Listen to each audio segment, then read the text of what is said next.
Alors bienvenue au festival Mille et une notes et on commence la visite.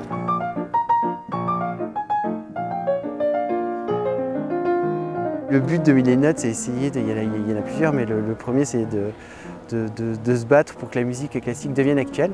Et l'autre but c'est de partager cette musique classique à tout le monde. Il y a eu 17 ans d'itinérance. Et c'est la première année justement où on est sédentaire. Donc c'est la mairie initialement qui a proposé ce lieu qu'on est venu visiter et qui n'est pas un lieu de spectacle, mais qui en est devenu un. La preuve, il y a une belle salle maintenant.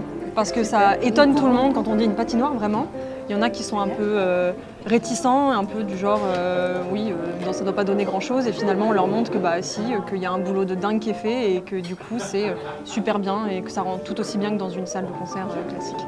Parce qu'en fait il y a toujours une question qui revient tout le temps, c'est mais le son, comment sera le son? Et en fait nos techniciens ont fait un travail formidable pour trouver le son qu'il faut, les éclairages qu'il faut, et ça fonctionne très bien. On a l'impression en fait que c'était depuis toujours une salle de concert. En fait, c'est un grand studio et j'espère que demain va continuer parce que je crois que c'est en bonne voie. Là, on est heureux parce qu'en fait, au bout de 17 ans, on a enfin trouvé le lieu parfait. Elle est magnifique cette patinoire. Et donc c'est ça, là, on y est. On y est. Moi, je suis ému là de vous montrer ça parce que ça y est, là, c'est plus une patinoire, c'est une salle de spectacle. C'est-à-dire qu'en principe, ici, c'est ça, on peut glisser. Et là, on peut vivre maintenant, il y a des artistes qui donnent tout pour proposer des moments d'exception. C'est un festival qui touche tous les publics, c'est ça qui est bien. On voit qu'on a Team Dub qui touche beaucoup les jeunes, on a Juliette Armanet, on a eu aussi Chili Gonzalez et tout. On a une sélection qui fait que ça se diversifie et que du coup ça va attirer plein de gens différents qui ont plein d'attentes différentes.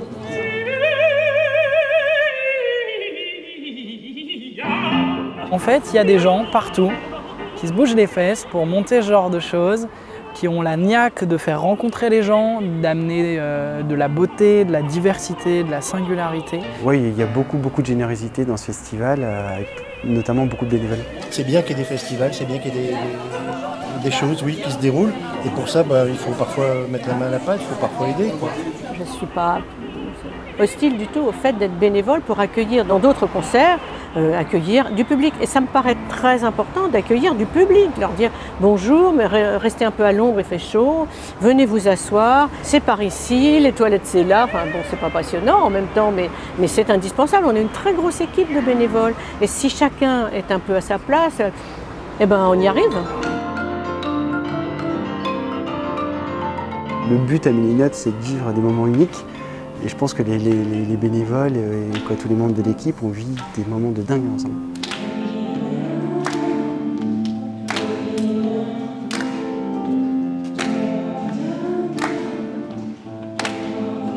Ce qu'on recherche tous ici, c'est de l'émotion et ces moments de partage uniques.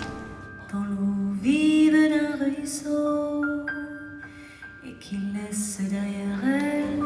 J'espère qu'on va tous revenir.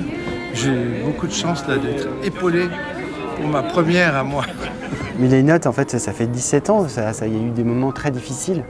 Et dans 17 ans, on sera encore là, en Limousin. Tous les moulins de mon cœur. C'est un festival pour que ça marche.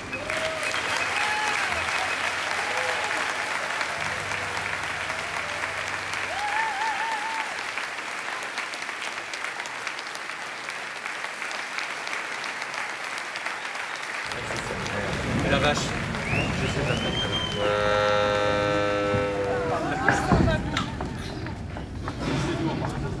Voilà. Bêtise sur bêtise. Ça termine toujours comme ça. Ouais. Le gars peut jouer Tchaïkovski, mais c'est quand même le petit vin blanc qui cartonne. C'est Limoges.